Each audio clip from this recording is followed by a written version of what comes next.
மாணவர்கள் எல்லாருக்கும் வணக்கம். எல்லோரும் போன சண்டே நடந்த குரூப் 4 எக்ஸாமினேஷன் வந்து எழுதியிருப்பீங்க. கிட்டத்தட்ட 20 லட்சம் பேர் அப்ளை பண்ணியிருந்த எக்ஸாம் கிட்டத்தட்ட 15 லட்சம் பேர் எழுதியிருக்காங்க. 6000 சம் போஸ்டிங்ஸ்க்கு வந்துட்டு எல்லோரும் எக்ஸாம்ஸ் எழுதியிருக்கோம்.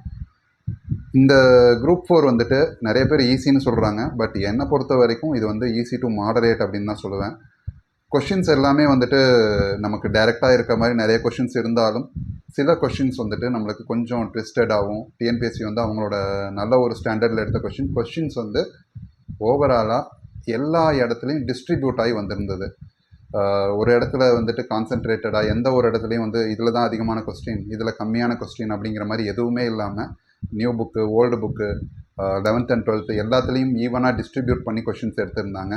அதே மாதிரி இன்னொரு விஷயம் நாங்கள் நோட் பண்ண ஒரு விஷயம் என்ன அப்படின்னா, இந்த தடவை வந்து கொஸ்டின்ஸ் வந்துட்டு குறிப்பிட்டு எந்த ஒரு இந்த பழைய மெத்தட்ஸை எதையுமே ஃபாலோ பண்ணாமல் எடுத்திருந்தாங்க. உதாரணத்துக்கு தமிழ் கொஷின்ஸில் வந்து பார்த்திங்கன்னா பெருஞ்சித்திரனார் பற்றின கேள்விகள் கிடையாது, பெரியார் பற்றின கொஷின்ஸ் பெருசாக கிடையாது, பாரதியார் கூட வந்துட்டு அதிகமாக கிடையாதுங்க. இதெல்லாம் வந்து எப்போவுமே டிஎன்பிஎஸ்சியில் இருக்கும்னு சொல்லி நம்ம திரும்ப பார்த்துருப்போம். ஆனால் இந்த கொஸ்டினில் அதை பற்றி பெருசாக எதுவுமே இல்லை. ரிக்கரிங்காக வந்த ஒரு சில தலைவர்கள், அயோத்திதாசர் மாதிரியான சில தலைவர்கள் மட்டும்தான் திரும்ப கேட்டிருந்தாங்க. அதே மாதிரி போன 2022 குரூப் 4ல் ஐஎன்எம்லேருந்து பெருசாக எந்த கொஷின்ஸும் கிடையாது. ஆனால் இந்த தடவையும் வந்து பெருசாக வராதுன்னு சில பேர் எதிர்பார்த்துட்டு இருந்தாங்க. ஆனால் இந்த தடவை ஐஎன்எம்லேருந்து 8 கொஷின்ஸ் வந்து வந்திருக்கு. அதே மாதிரி டிஎன்பிஎஸ்சி அவங்களோட கன்வென்ஷனல் மெத்தட்ஸை பிரேக் பண்ணிவிட்டு 25 கொஷின்ஸ் ஆப்டிடியூட் அப்படின்னு இருந்ததை 27 கொஷின்ஸ் பண்ணியிருக்காங்க. ரீசனிங்கை அதிகமான இம்பார்ட்டன்ஸ் கொடுத்துருக்காங்க. இதிலேருந்து நம்மளுக்கு ஒரு நல்ல ஒரு விஷயம் என்ன புரிஞ்சுக்கணும் அப்படின்னா, அவங்க பேட்டர்னை மாற்றிட்டு இருக்காங்க. இதை வந்துட்டு நம்ம குரூப் 1 எக்ஸாம்ஸில் மட்டுமே பார்த்துட்டு இருந்த ஸ்டாண்டர்ட்ஸை வந்துட்டு அவங்க இதில் வந்து கொண்டு வர ஆரம்பிக்கிறாங்க. அப்போ நம்ம வெறும் 6th to 10th கொஷின் நாங்கள் வந்து புக்காக ப்ரிப்பேர் பண்ணுறோம் அப்படிங்கிறது மட்டும் இல்லாமல் அவங்க வந்து நம்மகிட்ட இருந்து வேறு விஷயங்களை எதிர்பார்க்குறாங்க. நம்ம அதுக்கு தகுந்த மாதிரி நம்மளை வந்துட்டு ரெடி பண்ணிக்கணும். இப்போது கொஷின்ஸ் வந்துட்டு ஜிஎஸ்சில் அனாலிசிஸ் டைப்பில் கொண்டு போக ஆரம்பிக்கிறாங்க. எந்த இடத்துலையுமே வந்து அவங்க டைரக்ட் கொஷின்ஸை கம்மி பண்ணிட்டாங்க. அனாலிட்டிக்கல் டைப்பில் வந்து கொஷின்ஸை கொண்டு போக ஆரம்பிக்கிறாங்க. ஸோ நம்ம ப்ரிப்பேர் பண்ணுறதும் வந்து நம்ம அதுக்கு தகுந்த மாதிரி தான் ப்ரிப்பேர் பண்ணணும். வேறு இந்த தடவை வந்துட்டு சரியாக எக்ஸாம் எழுதலை, கட் ஆஃப் பற்றி சொல்லுங்கள் சார், இந்த மாதிரிலாம் வந்து கேட்குறவங்க இருப்பீங்க. கட் ஆஃப் ஒரி பண்ணாதீங்க. இந்த எக்ஸாம் நீங்கள் எழுதி முடிச்சிட்டிங்க. இப்போ இருக்கிறத வந்துட்டு நீங்கள் அடுத்த எக்ஸாம் என்ன அப்படிங்கிறதுல மட்டும் ஃபோக்கஸ் பண்ணுங்கள். சில பேர் நல்லா பண்ணலைன்னு ஃபீல் பண்ணிகிட்டு இருப்பீங்க, சில பேர் நல்லா பண்ணியிருக்கேங்கிற கான்ஃபிடென்ட்டில் இருப்பீங்க. எது எப்படி இருந்தாலும் நம்ம ஒரு சென்டென்ஸ் வரும், life has to move on அப்படிங்கிற மாதிரி நம்ம அடுத்த எக்ஸாமை ஃபோக்கஸ் பண்ணணும். நம்ம இதிலேயே வந்து உட்காந்துட்டே இருக்கக்கூடாதுங்க. இதோட ரிசல்ட்ஸ் வந்துட்டு உங்களுக்கு இந்த ஆன்சர் கீஸ் வந்து அவங்க ஒரு 1 வீக்கில் ரிலீஸ் பண்ணிடுவாங்க. ரிசல்ட்ஸ் வந்துட்டு அவங்க ஜனவரியில் ரிலீஸ் பண்ணுறதா சொல்லியிருக்காங்க. ப்ராபப்ளி அதுக்கு முன்னாடியும் ரிலீஸ் ஆகலாம். ஸோ அது வரைக்கும் நம்ம வந்துட்டு இதை பேஸ் பண்ணிகிட்டே நம்ம உட்காந்துட்டு இருக்காமல் இடையில இருக்கிற மற்ற எக்ஸாம்ஸ் மேலேயும் கான்சென்ட்ரேட் பண்ணுங்கள். குரூப் 2 எக்ஸாமினேஷன்ஸ் வருது. இந்த தடவை எல்லாமே வந்து ஓஎம்ஆர் டைப்பில் கொண்டு வராங்க. பர்டிகுலர்லி 2A வந்து மெயின்ஸும் வந்து ஓஎம்ஆர்லேயே வருது. 2 மட்டும்தான் வந்து மெயின்ஸ் வந்து டெஸ்கிரிப்டிவ் டைப்பில் வருது. பேட்டர்ன் மாற்றிருக்காங்க, சிலபஸ் வந்து மாற்றிருக்காங்க. ஸோ சிலபஸ் வந்து இன்னும் வந்து அவங்க முன்னாடியே ரிலீஸ் பண்ணிட்டாங்க. இன்னும் உங்களுக்கு ஆம்பிள் டைம் இருக்குது. ஸோ அதுக்கு வந்து இப்போ நீங்கள் ப்ரிப்பேர் பண்ண ஆரம்பிக்கலாம். ஆல்ரெடி குரூப் 4 ப்ரிப்பேர் பண்ணிட்டு இருந்தவங்க குரூப் 2 ப்ரிப்பேர் பண்ணுறது வந்து உங்களுக்கு ஆல்ரெடி போட்ட பேஸ்மெண்ட் மேலே பில்டிங் கட்டுற மாதிரி தான். ஒன்றும் பெரிய அளவில் உங்களுக்கு வந்து டிஃபிகல்ட்டாக இருக்க போகிறதில்ல. ஜிஎஸ்சில் கொஞ்சம் அதிகமாக ஃபோக்கஸ் பண்ணிங்கனாவே போதும். மற்றபடி வந்து நீங்கள் நார்மலாக உங்களோட ப்ரிப்பரேஷனை வந்து கண்டினியூ பண்ணலாம். ஓகே, இப்போது கொஷின்ஸ் வந்துட்டு நம்ம மாற்றிருக்காங்கன்னு சொல்லி பார்த்துட்டே இருந்தோம். என்ன மாதிரி மாற்றிருக்காங்க அதையும் வந்து நம்ம இப்போ பார்க்கலாம். உதாரணத்துக்கு இந்த 27 கொஷின்ஸ் ஆப்டிடியூட் சொன்னேன் இல்லைங்களா, இந்த 27 கொஷின்ஸில் அவங்க ரீசனிங்கை அதிகமாக இன்க்ளூட் பண்ணியிருக்காங்க. அதே மாதிரி வந்துட்டு ரொம்ப சில பேருக்கு வந்துட்டு கஷ்டமாக இருக்கக்கூடிய அந்த சிம்பிளிஃபிகேஷன் அந்த மாதிரி இதெல்லாம் ரொம்ப குறைச்சிட்டு, ஆனால் அதே சமயம் சிம்பிள் இன்ட்ரெஸ்ட், காம்பவுண்ட் இன்ட்ரெஸ்ட்லேயே வந்துட்டு இது வரைக்கும் கேட்காத சில மாடல்ஸ் எல்லாம் கேட்டிருக்காங்க. ஒரு சில மாடல்ஸ் எல்லாம் வந்து பார்த்திங்கன்னா இது வரைக்கும் கேட்காத, இல்லை அவங்க எப்படி கொஸ்டின் எடுத்திருக்காங்கன்னா, நீங்கள் ஒர்க் அவுட் பண்ணுறதுக்கான டைம் வந்து அதிகமாகும். சிம்பிளாக நீங்கள் ஒர்க் அவுட் பண்ணிட்டு போக முடியாது. கொஷின்ஸ் வந்து அதே same simple interest, compound interest topic தான். ஆனால் அதே டாப்பிக்கில் நீங்கள் ஒர்க் அவுட் பண்ணுறதுக்கு டைம் எடுக்கும் அப்படிங்கிற மாதிரியான சம்ஸை வந்து இன்க்ளூட் பண்ணியிருக்காங்க.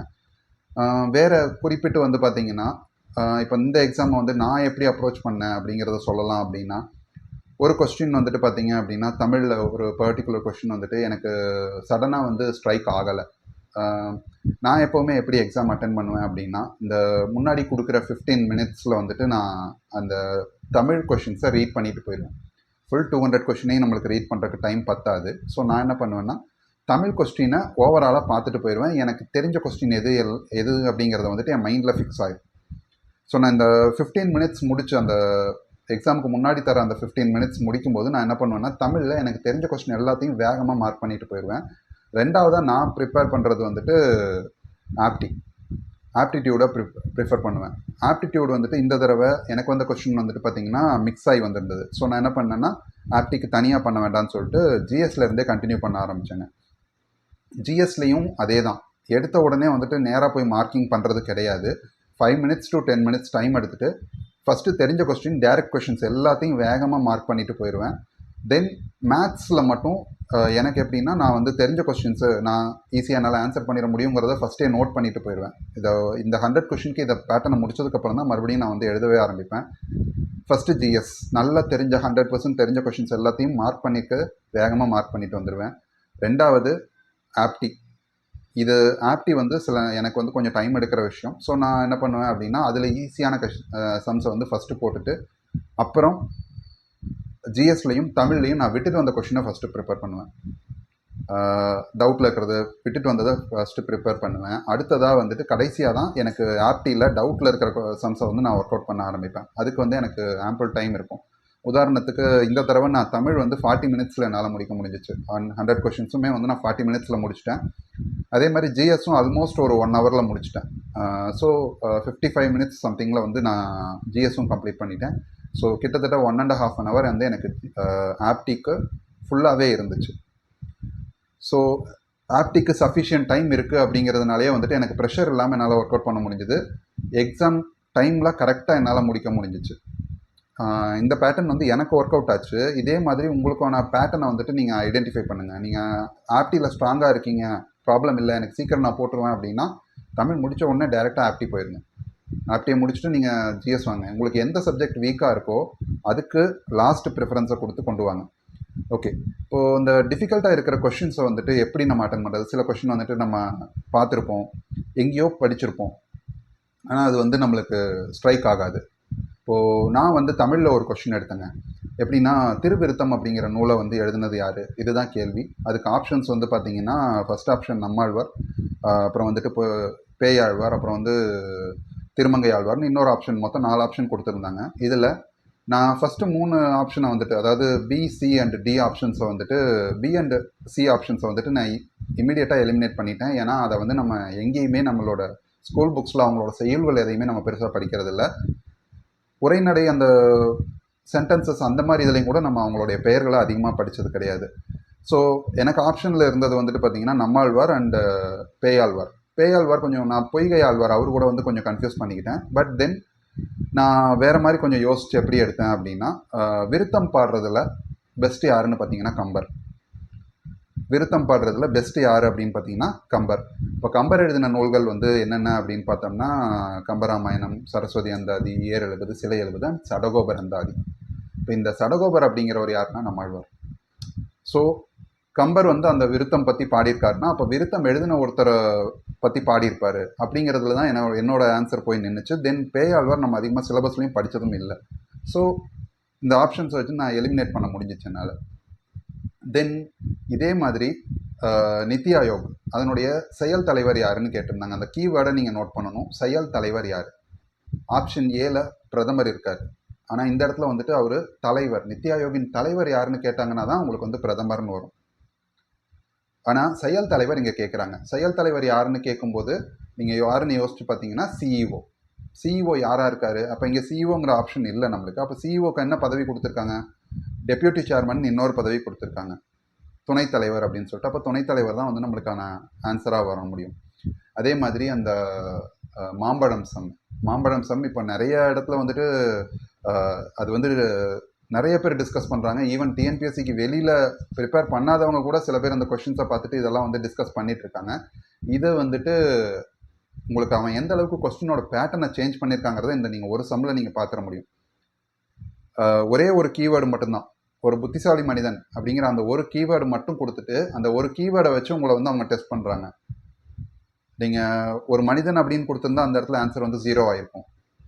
ஒரு புத்திசாலி மனிதன் அப்படின்னு கொடுக்கும்போது உங்களுக்கு வேறு ஆன்சர் வந்துட்டு வரக்கான சான்சஸ் இருக்குங்கிறத நீங்கள் வந்து யோசிக்கணும். ஆனால் அந்த ஒரு செகண்டில் நம்ம அதை யோசிப்போமா அப்படிங்கிறது தான் இங்கே ப்ராப்ளம். இதிலேருந்து அவங்க நம்மகிட்ட என்ன எதிர்பார்க்குறாங்க, கிரிட்டிக்கல் திங்கிங்கை எதிர்பார்க்குறாங்க. சரிங்களா? கிரிட்டிக்கல் திங்கிங் வந்து நம்மளுக்கு இருக்கணுங்கிறத அவங்க எதிர்பார்க்குறாங்க. குரூப் 4 லெவல் போஸ்டிங்ஸ்க்கே வந்து இப்போ இதை எதிர்பார்க்குறாங்க அப்படின்னா எத்தனை பேர் ப்ரிப்பேர் பண்ணுறாங்க, அப்போது இதனோட குவாலிட்டி எந்த அளவுக்கு இம்ப்ரூவ் ஆகிட்டு இருக்குங்கிறத வந்துட்டு யோசிங்க. அப்போ நம்மளும் அந்த அளவுக்கு நம்மளோட குவாலிட்டியை இம்ப்ரூவ் பண்ணணும்.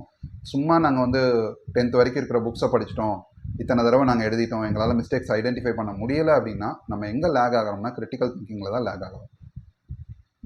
கிரிட்டிக்கல் திங்கிங் வந்துட்டு நம்ம வளர்த்துக்கணும் அப்படின்னா நம்ம படிக்கும்போதே வந்துட்டு அதை இன்னொரு பெர்ஸ்பெக்டிவ்லையும் பார்க்கறதுக்கு கற்றுக்கோங்க. இப்போ நான் அந்த ஆன்சர் எடுத்தது சொன்னேன் இல்லைங்களா, இதை வந்துட்டு நம்ம டைரெக்டாக நம்மாழ்வார் மீதி 3 பேரும் நம்ம சிலபஸில் படிக்கல, நம்மாழ்வாரை படிச்சிருக்கோம் அப்படிங்கிறதோட அது முடிஞ்சிருந்தது அப்படின்னா இந்த ஆன்சர் வந்து எனக்கு எப்போ வேணாலும் மறக்கலாம், ஆனால் இனி வந்து எப்போவுமே மறக்காது.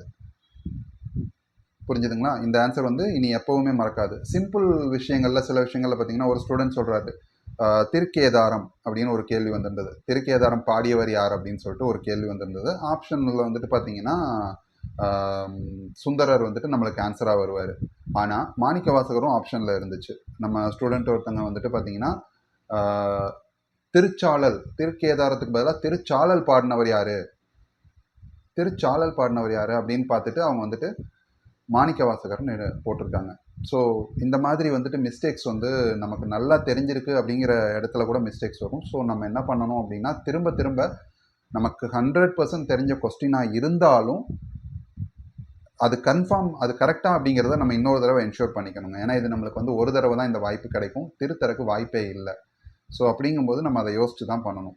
இன்னொன்று நான் உங்கள்கிட்ட ஷேர் பண்ணணும்னு நினச்ச விஷயம் வந்துட்டு சம்ஸ், பர்டிகுலர்லி ரீசனிங் வந்து நீங்கள் பார்த்தீங்கன்னா இப்போ நீங்கள் ஒரு ஏபிசிடி வச்சு ஒரு சம் எடுக்கிறீங்க அப்படின்னா இமீடியட்டாக நம்மளுக்கு எல்லாருக்குமே என்ன சொல்லி தந்திருப்பாங்க, ஏபிசிடி வச்சு நீ போடுற அப்படின்னாவே ஏபிசிடி எழுதிட்டு 1 2 3 எழுதிரு. இது வந்துட்டு நம்ம நிறைய ப்ராக்டிஸ் பண்ணவங்களுக்கு வந்துட்டு நமக்கு அது வேண்டியதே கிடையாதுங்க. உண்மையாலுமே வந்து இப்போ ஹெச் எந்த பொசிஷனில் இருக்குது, டபிள்யூ எந்த பொசிஷனில் இருக்குன்னா நம்மளுக்கு ஒரு கெஸ்ட்டில் வந்துடும். சரிங்களா? ஆனால் அது ப்ராக்டிஸ் ஆகிற வரைக்கும் நம்மளுக்கு வந்துட்டு நம்ம அந்த 1 2 3 எழுதணும், இமீடியட்டாக எழுதிடணும். அந்த செம்மை பார்க்குறோமா நம்ம உடனே எழுதிடணும். அதே மாதிரி நான் ரிலேஷன்ஷிப் சம்ஸில் வந்து இது வரைக்கும் எனக்கு மிஸ்டேக் வந்ததில்லை. நான் பார்த்த உடனே போட்டுருவேன். ஆனால் கன்ஃபியூஸ் ஆகும் நிறைய பேருக்கு.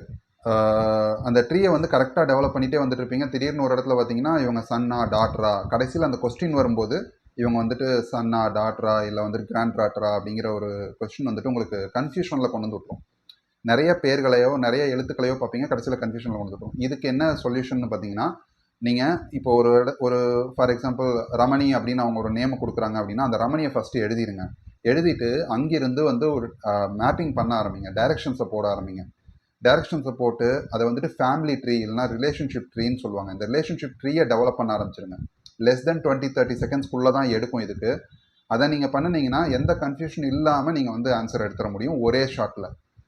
இல்லை எனக்கு வந்து நான் அந்த மாதிரி போடணும்னு அவசியம் இல்லை, எனக்கு அது ப்ராக்டிஸ் ஆகிடுச்சு, நான் மைண்ட்லேயே வந்து அந்த ட்ரீயை டெவலப் பண்ணிக்குவேன். ஆனால் உங்களுக்கு அது கன்ஃபியூசிங்காக இருக்குது அப்படின்னா பேப்பரில் அந்த ட்ரீயை டெவலப் பண்ண ஆரம்பிச்சிருங்க. திரும்ப திரும்ப பார்க்குறோமா, அதுக்கு டைம் வேஸ்ட் ஆகுதுனாலாம் நினைக்க வேண்டாம். ஏன்னா அந்த சம் ஒரு தடவை போட போகிறீங்க, ஒரே தடவையில் அது சரியாயிடும். அதே மாதிரி உங்களுக்கு ஆப்டி வந்து திரும்ப திரும்ப திரும்ப திரும்ப போட்டு ப்ராக்டிஸ் பண்ணுங்கள். உங்களுக்கு நல்லா தெரிஞ்ச மாதிரி இருக்கிற ஒரு சம் கூட வந்து சின்னதாக ஒரு ட்விஸ்ட்டில் வேறு மாதிரி ஆன்சர் வரலாம். ஸோ எல்லாருக்குமே நல்ல மார்க்ஸ் வரும்னு நான் நம்புகிறேன். திரும்ப ஒரே விஷயந்தான் சொல்கிறேன், நீங்கள் எத்தனை மார்க்ஸ் போட்டிருக்கீங்க அப்படிங்கிறத வந்துட்டு இப்போ நீங்கள் யோசிக்கவே வேண்டாங்க. டிஎன்பிஎஸ்சி ஆன்சர் கீ ரிலீஸ் பண்ணுவாங்க, அந்த ஆன்சர் கீயை செக் பண்ணுங்கள். ஓரளவுக்கு நல்ல மார்க்காக இருந்தாலும் சரி, இல்லை நான் வந்து ஷார்ட் ஃபால் ஆகிறேன், எனக்கு கொஞ்சம் ஷார்ட் ஆகுது, கட் ஆஃபை பற்றி கவலையப்படாதீங்க. நிறைய வந்துட்டு நம்ம கட் ஆஃப் இது வரும் அது வரும்னு சொல்லிட்டு நிறைய இன்ஃபர்மேஷன் வரும். பட் கட் ஆஃப் பற்றி கவலைப்படாதீங்க. டிஎன்பிஎஸ்சி ரிலீஸ் பண்ணும்போது நம்ம உள்ளே இருந்தால் நம்ம உள்ளே, இல்லையா நம்மளுக்கு அடுத்த ஆப்ஷனாக நம்ம தேடிட்டு இருக்கணும். டிஎன்பிஎஸ்சி ரிலீஸ் பண்ணுற வரைக்கும் நம்ம வந்துட்டு டைமை வந்து வேஸ்ட் பண்ணிகிட்டு இருக்க முடியாது. இந்த தடவை விட்டதை நம்ம அடுத்த தடவையாச்சும் பிடிக்கணும் அப்படின்னா இந்த தடவை பண்ண மிஸ்டேக்ஸில் எல்லாத்துலேயும் பாடம் கற்றுக்கிட்டு அடுத்த தடவைக்கு இப்போவே நம்ம ரெடியாக ஆரம்பிச்சிடணும். அவன் வந்துட்டு எக்ஸாம் டேட்டை டிக்ளேர் பண்ணட்டும் இல்லை அதை விஷயத்த பண்ணட்டுங்கிறது நம்ம வெயிட் பண்ணக்கூடாதுங்க. இம்மீடியட்டாக நம்மளோட ப்ரிப்பரேஷனை ஆரம்பிச்சிடணும். ஒரு நாள் கூட வந்து நம்ம ரெஸ்ட் எடுக்க வேண்டிய அவசியமே கிடையாது. நமக்கு உள்ளே போகிற வரைக்கும் நம்மளுக்கு ரெஸ்ட் கிடையாது. ஓகே, இப்போ இவ்வளோ நேரம் நம்ம வந்து நடந்து முடிஞ்ச குரூப் 4 பற்றி பேசிகிட்டு இருந்தோங்க. இப்போ வந்துட்டு குரூப் 2 அண்ட் 2A வந்துட்டு இந்த மந்த் எண்டில் நம்மளுக்கு டிஎன்பிஎஸ்சி நோட்டிஃபிகேஷன் ரிலீஸ் பண்ணிடுவாங்கன்னு சொல்லியிருக்காங்க. செப்டம்பர் மாதத்தில் நமக்கு வந்து எக்ஸாம் இருக்கும் அப்படிங்கிற மாதிரி சொல்லியிருக்காங்க. இதுக்கு நம்ம எப்படி தயாராக போகிறோம்? எப்படி தயாராகிறது அப்படின்னா, நம்மளோட நல்லறம் ட்ரஸ்ட் சார்பாக நம்மளோட அம்மா ஐஏஎஸ் அகாடமியில் வந்துட்டு நாங்கள் இங்கே வந்து ஃப்ரீ கோச்சிங் கொடுத்துட்ருக்குறோம். இந்த ஃப்ரீ கோச்சிங்க்கு வந்துட்டு யார் வேணாலும் வந்து ஜாயின் பண்ணலாங்க. இப்போ உங்களுக்கு வந்து இந்த வீக்கில் இருந்து நம்மளுக்கு கிளாஸஸ் வந்து ஸ்டார்ட் ஆக போகுது. சரி, ஓகே, இங்கே கிளாஸஸ் மட்டும்தானா அப்படின்னு கேட்டிங்கன்னா, ஃப்ரீ கிளாஸஸ் அப்படின்னா உங்களுக்கு கிளாஸஸோட குவாலிட்டியும் வந்து ஃபுல்லாக இருக்கும். டெஸ்ட் பேட்சஸும் நாங்கள் ரன் பண்ணுவோம். நீங்கள் வேறு எங்கே படிச்சுட்டு இருந்தீங்கனாலுமே சரி, நீங்கள் வந்து டெஸ்ட் பேட்சஸ் பண்ணலாம்.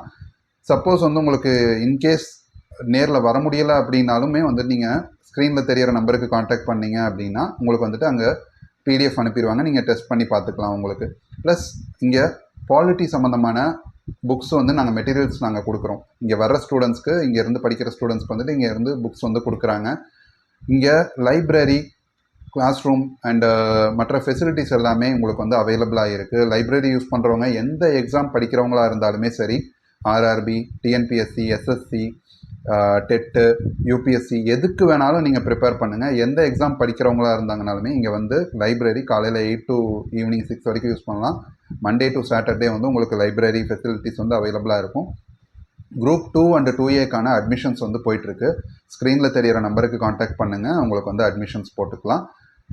எல்லாருமே குரூப் 2, 2A எக்ஸாம்ஸ் வந்துட்டு நல்லபடியாக ப்ரிப்பேர் ஆகலாம்.